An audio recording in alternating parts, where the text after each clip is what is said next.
അതാ night boat അതാ ഇട്ടേക്കുന്നത്. ഓക്കെ, സിമ്പിളാണ്. ഡേ ഡേ എടാ ആരെന്തോ അയച്ച് അരുൺ ബിജു ഡൊനേറ്റഡ് 799 രൂപ. ഫ്രണ്ട് ആക്കണട്ടോ, അവിടെ ഫ്രണ്ട് ആക്കണട്ടോ എന്ന് പറഞ്ഞിട്ട് 799 രൂപ അയച്ചിട്ടുണ്ട്. Set thank you bro, thank you. Okay അല്ലെങ്കിൽ നമ്മുടെ സബ്സ്ക്രൈബേഴ്സ് സീലാണ് ഗൈസ്. ഓക്കെ ഇപ്പൊ മന്ത്ലി എടുക്കാൻ പോവാ. ലനീഷ് കുമാർ ഡൊനേറ്റഡ് 5 രൂപ. ഓക്കെ ഗായ്സ്, അപ്പൊ സെറ്റ് ആരും പോണ്ട, സാധനം ഇറക്കാൻ പോവാണ്. എടാ അവന്റെ UID നോട്ട് ചെയ്ത് വെയിറ്റ് ഒക്കെ സ്പിൻ ചെയ്തിട്ട് വരാം. ഞാൻ ഒന്ന് അവന് ഫ്രണ്ട് ആക്കിട്ട് പോവാം.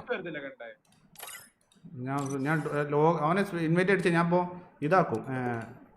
ഈ ഫോണിൽ കയറിടാം. അപ്പോൾ എനിക്ക് ടോപ്പ് കയറുന്നുണ്ട്. എടാ അവന്റെ UID എത്രയായിരുന്നു? ഞാൻ ഇത് സ്പിൻ ചെയ്തിട്ട് നോക്കാം. എടാ സ്ക്രിപ്റ്റിന്റെ റിക്വസ്റ്റ് ഒന്ന് അക്സെപ്റ്റ് ചെയ്ത്.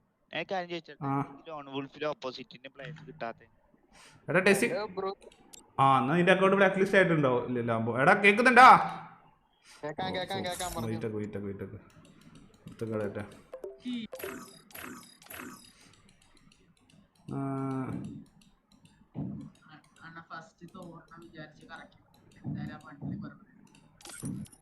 ആയിരിക്കും അൺഫണ്ട് അടിക്കുന്നുണ്ടോ വിചാരിക്കും. ഇതൊക്കെ സ്പേസ് ഇല്ലാത്തതുകൊണ്ട്. എടാ ഞാൻ റിക്വസ്റ്റ് അയച്ചിട്ടേ. ഞാൻ പോയി എന്നാണ് ഫോണിൽ ലോഗൗട്ട് ചെയ്യാൻ പോവാം. എനിക്കിതിൽ ലോഗിൻ ഇതാവില്ല, ടോപ്പ് ചെയ്യാനില്ല. കഴിച്ച അവന് റിക്വസ്റ്റ് ഒക്കെ അയച്ചിട്ടുണ്ട്. ഓക്കെ, ഇനി ഇവനെ പൈസ കിട്ടിയപ്പോൾ മറന്നെന്ന് പറയട്ടെ. ഞാൻ റിക്വസ്റ്റ് അയച്ചിട്ടുണ്ട്. എടാ കിട്ടിയില്ലേ? കണ്ട സെറ്റ് ഇപ്പം പൈസക്കാരനാണ് ഗൈസ്. പുതിയ ടോപ്പ് പോയിന്റ് കൊടുക്കണം. എടാ സ്ക്രിപ്റ്റിന് അൺഫണ്ട് അടിച്ചേക്കട്ടെ നീ. ഞാൻ ഗൈസ് ഓക്കെ അവരെ നമ്മൾ ചെയ്തിട്ടുണ്ട്. ഓക്കെ